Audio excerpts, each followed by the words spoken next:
The land stretched in silence, a winter canvas of gray sky and brittle sage, broken only by the rasping call of a raven. Wind swept over the ridges of northern New Mexico territory, carrying with it the dry taste of dust and the faint tang of wood smoke from distant settlements. To most men, the frontier was a place of opportunity. To Ethan McGraw, it had become a prison made of memory and loss. He rode slowly along the cattle trail that bordered the edge of his property. His broad had pulled low against the biting wind. The creak of leather and the steady rhythm of his horse's hooves filled the emptiness, but even that sound carried a lonesome echo. Ethan's hands, roughened by years of ranch work, gripped the reins with mechanical steadiness. Beneath the weather-worn hide of his coat, his heart felt like an empty chamber. 3 winters ago, fever had taken his wife and daughter within days of each other. Since then, Ethan lived in silence, speaking little, avoiding town whenever possible. His ranch hands respected him for his fairness and hard work, yet they whispered he had become a ghost of a man, a ghost that haunted his own land, chained by grief. It was on such a morning, with clouds heavy and the earth frozen stiff, that Ethan came upon the tree. It stood alone in a clearing, its gnarled branches bare of leaves, but heavy with history. The locals called it the hanging tree. Its bark was carved with initials and rough crosses, a scarred ledger of frontier justice. Some hung men there for horse theft, others for murder. Some, Ethan knew all too well, had died for no greater crime than the color of their skin. His horse snorted uneasily as they drew near. At first, Ethan thought the dark shape at the trunk was some leftover remnant of last season's cruelty, a tattered coat or bundle of rags left to sway in the wind. But then the shape moved. Ethan swung down from the saddle, boots crunching the frost-hardened ground. His breath fogged the air as he approached, and what he saw froze him more thoroughly than the cold ever could. A girl, barely more than 17, perhaps 18, was bound to the tree with coarse rope digging into her wrists. Her dark braids hung loose, matted with dirt and blood. Her lips were cracked, her eyes swollen half shut, yet in their depths burned a fierce, defiant fire. Above her, nailed to the trunk, a crude sign read in jagged letters, "White man don't forgive." Ethan's gut twisted. The words were not a warning, they were a sentence. She was not dead yet, though someone surely intended her to be. Her breaths came shallow, but each one carried stubborn will. He dropped to a knee beside her. "Easy now," he said, though his voice rasped with disuse. "You're alive. That's what matters." Her eyes flickered open wider at his voice. She tried to speak, but the sound that came was a hoarse whisper, foreign syllables mixing with broken English. Ethan caught only fragments. Apache, white no forgive. She flinched when he reached for the rope. The fear in her eyes wasn't just of death. It was the fear of betrayal, the kind that comes after every hand once offered has struck instead. Ethan paused, breathing hard.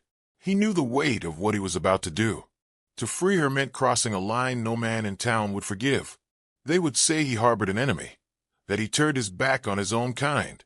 And if Apache warriors found her on his land, they might believe he was her captor, and his ranch would burn for it. The safer choice was clear, right away. Pretend he had never seen her. Let the wilderness, or the cruelty of others, finish what had begun. But then, in her face, drawn with pain yet alive with stubborn dignity, he saw an echo of another girl, his daughter, Anna, with her curious eyes and shy smile.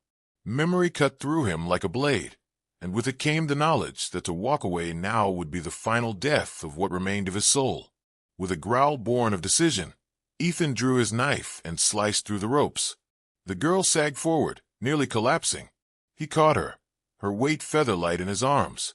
She trembled but did not resist, as though her body no longer had strength for mistrust. "You're safe," he murmured, though he knew safety was a promise he might not keep. Her lips moved again. A single word came through clearly this time. "Nalin." Ethan repeated it under his breath. A name, not just an Apache girl or captive. Nalin. The wind stirred the sign nailed above them, its message stark against the bleak sky. Ethan tore it down with a savage jerk and hurled it into the brush. The words might have power in the mouths of men, but he would not let them hang over her head any longer. Lifting her carefully, he carried her to his horse. The mare stamped nervously, ears twitching, but stilled under his calm hand. He mounted, cradling Nalin against him, and turned toward the trail that led back to his ranch. Every hoofbeat rang like a drum of defiance. He could already imagine the whispers in town, the eyes narrowing when word spread. Ethan McGraw, once respected, now a fool who risked everything for a girl branded an outcast by both worlds. Yet as he glanced down at her, head resting against his chest, her breath faint but steady, he knew there was no turning back. The ranch came into view as dusk bled across the horizon, painting the sky in shades of copper and violet. He dismounted slowly, carrying her inside the cabin that had once held laughter, now hollow with silence. Tonight, it would shelter her, and perhaps in doing so, offer him something more than survival. As he laid her gently on the bed, covering her with a worn quilt, Ethan felt the tremor of choice ripple through him. This act would bind him to conflict, between his neighbors, between the Apache, between the ghosts of his own grief, and the fragile possibility of redemption. Outside, the hanging tree stood alone, stark against the darkening sky. But Ethan McGraw had cut its latest victim free, and in that act, set into motion a story neither he nor Nalin could yet imagine. The first night passed in uneasy silence. Ethan sat in a chair by the hearth, the fire crackling low, its glow throwing shadows across the cabin walls. On the bed, Nalin lay motionless except for the shallow rise and fall of her chest. Every so often she stirred, murmuring words in her own tongue, words Ethan could not understand, but which carried the sharp cadence of fear and memory. He kept watch, as much to guard her from nightmares as to guard himself from doubt. What had he done? A single decision at the hanging tree had bound him to consequences he could not yet see. He was no longer just a rancher grieving in silence. He was a man sheltering someone both his neighbors and her own people might wish dead. When dawn broke, pale and gray, Ethan rose and prepared broth from the few vegetables stored in his larder. He coaxed Nalin to drink, and though she resisted at first, the hunger in her body overcame the mistrust in her eyes. Her hands shook as she held the tin cup, but the fire of defiance had not dimmed. "You'll be stronger with food in you," Ethan said, his voice rough but steady. Nalin studied him in silence, her dark eyes sharp, weighing every gesture. At last she spoke, her accent thick, her words halting. "Why you help?" The question pierced him more than he expected. Why indeed? He could have ridden away. He could have let the world's cruelty take its course. Yet he could not forget the rope cutting into her wrists, or the echo of his daughter's face he thought he had seen in hers. "Because no one deserves to die that way," he said simply. "Not you. Not anyone." She seemed to measure the sincerity in his voice, as though testing whether his words were another layer of betrayal. At last, she lowered her eyes and drank again. For Ethan, that tiny act was more trust than he thought he would earn so soon. That day, Ethan tended to his chores with a heavier awareness. Each creak of the barn door, each bark of the ranch dog, each shift in the wind reminded him of danger. If word reached town that he harbored an Apache girl, suspicion would rise like wildfire. Already, the settlers muttered about raids, blaming every missing calf or stolen tool on the tribes. To them, Nalin's very presence would be proof of treachery. By mid-morning, Ethan's ranch hand, Samuel Briggs, arrived. Samuel was young, eager, and loyal, but his mouth ran quicker than his sense. Ethan knew he would have to tread carefully. "You're looking tired, boss," Samuel said as he unloaded feed from the wagon. "Trouble keeping warm last night?" Ethan forced a nod. Something like that. He considered telling Samuel the truth, but the risk was too great. One careless word in town could bring a posse to his doorstep before nightfall. Instead, Ethan worked beside him in silence, each motion of shoveling hay or mending fence feeling heavier with the secret he carried. When Samuel left, Ethan returned to the cabin. Nalin was awake, sitting upright now, though weak. She glanced at him as he entered, then away again, her expression unreadable. The tension between them was fragile, stretched thin by their unspoken truths. He sat across from her. "You got a name. Nalin, right?" She nodded once. "I'm Ethan. Another pause. Then she said quietly, "White men hang me. Why you not same?" The word struck him hard. In her eyes, he was not an individual, but a face among many who had done her people harm. And perhaps she was right. How different was he from the men who had carved hatred into that sign? He had lived among them, traded with them, remained silent when others spoke cruelty. "I can't answer for what other men have done," he admitted, "but I can choose what I do. And I chose not to leave you there." Her gaze softened only slightly. Trust would not come easy, nor should it. But Ethan sensed that each exchange, each moment shared, wove a fragile thread between them, threads that might one day form a bond strong enough to withstand the storms ahead. The gamble revealed itself fully 2 nights later. A rider from town arrived at Ethan's ranch, a wiry man named Sheriff Carver. His voice was curt, his manner all suspicion. "McGraw," Carver said, pulling his reins as he halted outside the barn. "Folks say they saw Apache tracks not far from here. Any trouble you've noticed?" Ethan's heart pounded, but his face remained steady. "Just coyotes prowling around the herd. No trouble." Carver's eyes narrowed. "If you see any sign of redskins, you best report it. Last thing we need is more raids. You understand?" "I understand," Ethan replied. The sheriff lingered, as though sniffing for lies. At last he spat into the dirt, tipped his hat, and rode off. Ethan watched until the rider vanished over the ridge, then returned to the cabin. Nalin was standing by the window, her body tense, her eyes wide with fear. She had heard everything. "They hunt me," she whispered. "They won't find you," Ethan promised, though he knew the weight of the lie. He was playing a dangerous game, balancing between loyalty to his neighbors and the protection of a girl they would gladly condemn. That night, as the wind howled against the shutters, Ethan sat awake again by the fire. His mind wrestled with the choices ahead. To keep her meant risking his land, his life, perhaps even war with both whites and Apache. To send her away meant delivering her back into the jaws of death. It was not just her life at stake. It was his own soul. Could he stand idle and watch another innocent perish? Or would he gamble everything to defy the hatred around him? He looked at Nalin, asleep beneath the quilt, her breathing steadier now, her face still shadowed by sorrow but alive. In that moment, Ethan knew the answer. He had already gambled. He had chosen her fate the moment he cut her free from the hanging tree.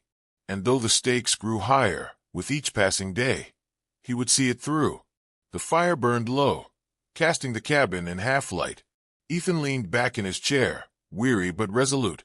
Outside, the vast frontier stretched into darkness, carrying whispers of danger and possibility alike. The gamble had begun, and there was no turning back. The prairie had a way of holding silence, vast and endless, yet heavy with things unsaid. Days stretched into weeks since Ethan had cut Nalin free from the hanging tree, and though her strength returned little by little, the storm of consequences swelled ever closer. Ethan felt it in every footstep on his land, the invisible weight of eyes that might be watching. The neighbors had begun whispering more often, trading rumors about Apache sign found near watering holes, or cattle gone missing on the far ridges. To them, the frontier was a balance of survival, and survival demanded an enemy.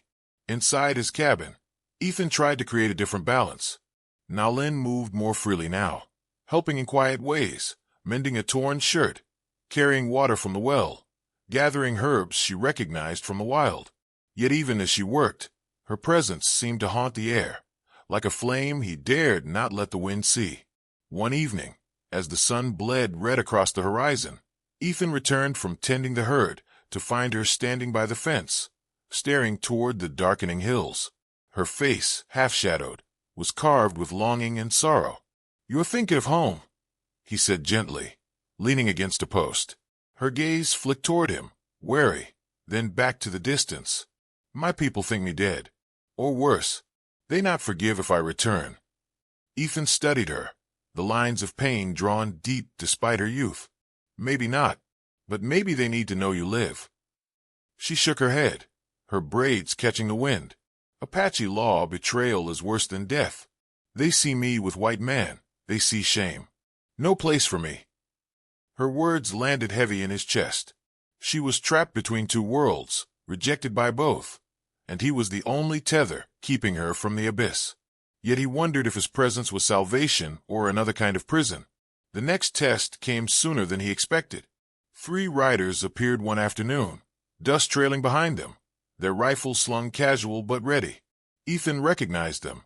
Men from town, hard-eyed and restless.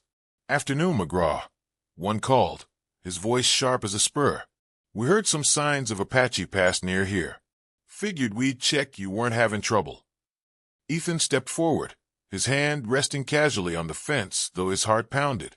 "No trouble here. Just cattle, wind, and dust same as always." The men exchanged looks.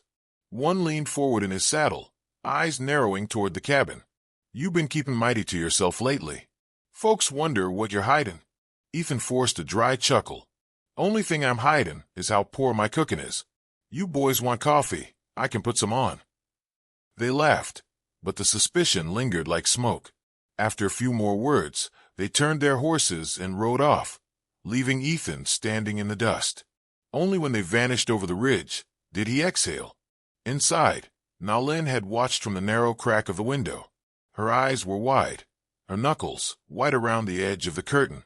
"They will come back," she whispered. "Yes," Ethan admitted, "and next time, maybe not so polite." That night, the firelight between them seemed brighter, the silence deeper.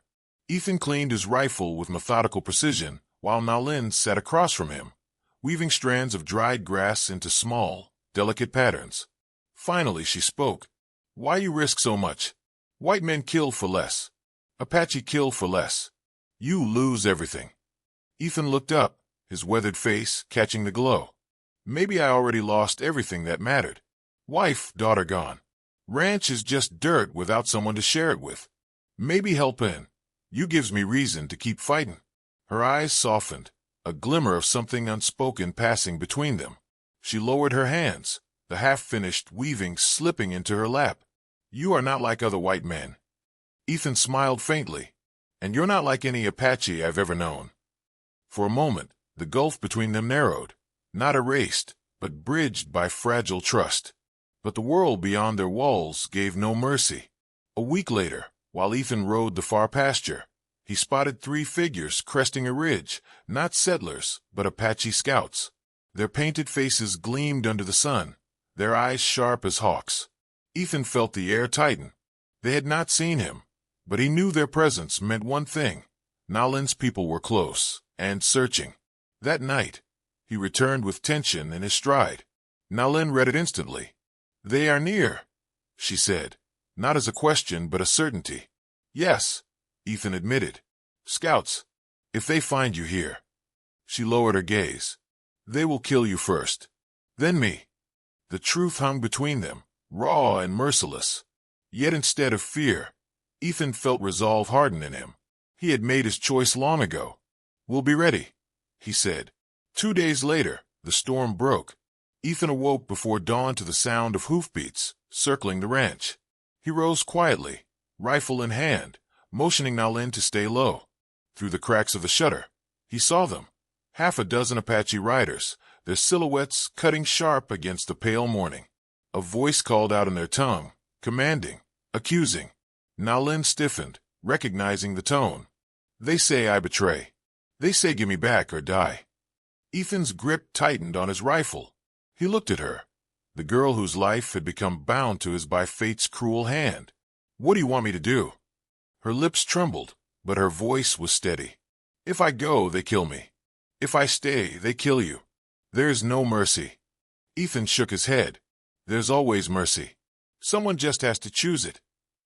He pushed open the door, stepping onto the porch, rifle across his arms, but not raised. The Apache warriors stared, their eyes like flint. Ethan's voice rang out steady, carrying into the dawn. "She is under my protection. Harm her, and you answer to me." The silence that followed was thick as thunder. One rider spat into the dirt, another muttered. Their leader glared at Ethan with eyes burning, then wheeled his horse sharply. With a signal, the riders pulled away, vanishing into the distance. Ethan stood frozen, the weight of what had just happened pressing into his bones. They had not attacked, but they would return. Inside, Nalin's face was pale, her body trembling. She whispered one word, heavy with both fear and awe. Why? Ethan met her gaze, his own voice low but unshaken.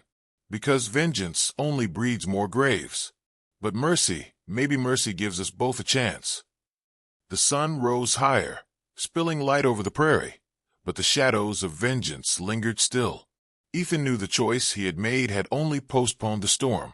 Yet in that fragile pause, with Nalin alive beside him, he believed, just for a moment, that mercy might yet carve a path through the endless frontier of hate.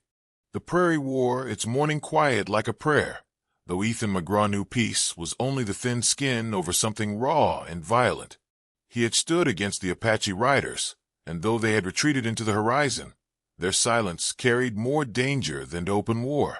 Men did not turn away out of fear. They turned away to gather more strength. Inside the cabin, Nalin moved with a restless energy, as though every shadow pressed in on her. She had begun to speak less, her voice drifting to silence even when Ethan tried to draw her out. At times he caught her watching him with an expression torn between gratitude and sorrow. She knew what he had risked. He knew she carried the weight of it like a stone. That night, as a storm boiled across the plains, Ethan sat sharpening his knife by firelight. Rain lashed against the shutters, wind howled like wolves. Nalin sat across from him, clutching a blanket around her shoulders. "Ethan," she whispered, almost lost in the roar of thunder. "They will come back. Not just for me. For you. For this land." He nodded slowly, the knife pausing in his hand. "I know. Why not send me away? Why not let them take me? You live if you do." Ethan leaned forward, his eyes fierce despite the dim light. "Because I don't measure life by how long I can hold on to it. I measure it by what I can stand for. And I'll be damned if I stand for hate." The word struck something deep in her. For a long time she sat in silence. Then her voice broke like glass. "All my life, I am told hate is shield, vengeance is honor. But honor brings no peace. Only graves." They shared the silence, broken only by thunder. Something unseen bound them tighter that night. Neither blood nor tradition, but choice. 2 days later, the storm came, not of rain, but of men. At dawn, dust rose on the far ridge. Ethan watched from his porch, rifle in hand, as a band of Apache riders advanced. Behind them, from the opposite ridge, came settlers on horseback, rifles bristling like a forest of steel. Fate had chosen his ranch for its battlefield. Nalin stood behind him, her face pale. "Both sides come. Both sides want blood." Ethan gritted his teeth. Then maybe both sides can learn what mercy looks like. Before she could answer, the riders closed in, 2 fires hurtling toward one another across the plain. The Apaches halted first, forming a semicircle, their leader painted with streaks of crimson. The settlers halted opposite, faces hard with suspicion. Ethan and Nalin stood at the fragile center. "Hand her over," one settler barked, "or we'll burn you out with her." The Apache chief raised a spear, his voice cold and cutting. "Give her back, or you both die where you stand." 2 commands, 2 threats, 2 fates, and Ethan knew the next breath might break the world. He stepped forward, lowering his rifle so it pointed to the dirt. "No more graves. Not today. She's under my protection, and I won't hand her to hate. Not yours, not theirs." The settlers murmured in outrage. The Apaches spat curses. But Ethan did not waver. He turned slowly, looking from one side to the other. "You talk of vengeance, of justice, but vengeance only feeds itself. You kill me. You kill her. Tomorrow someone else takes up the rifle, and the day after another. How many graves before you see none of it brings back what you lost?" The air quivered with tension. Fingers brushed triggers, arrows notched. Nalin's chest rose and fell like a drumbeat of panic. Then, to Ethan's shock, she stepped forward. Her voice rang out, trembling yet fierce. "I am Apache, but I am also the girl this man saved. My people left me to die. The white men would hang me again. Only he gave mercy." The silence cracked. Even the storm winds seemed to pause. She raised her chin, eyes shining with tears. If you kill him, you kill mercy itself.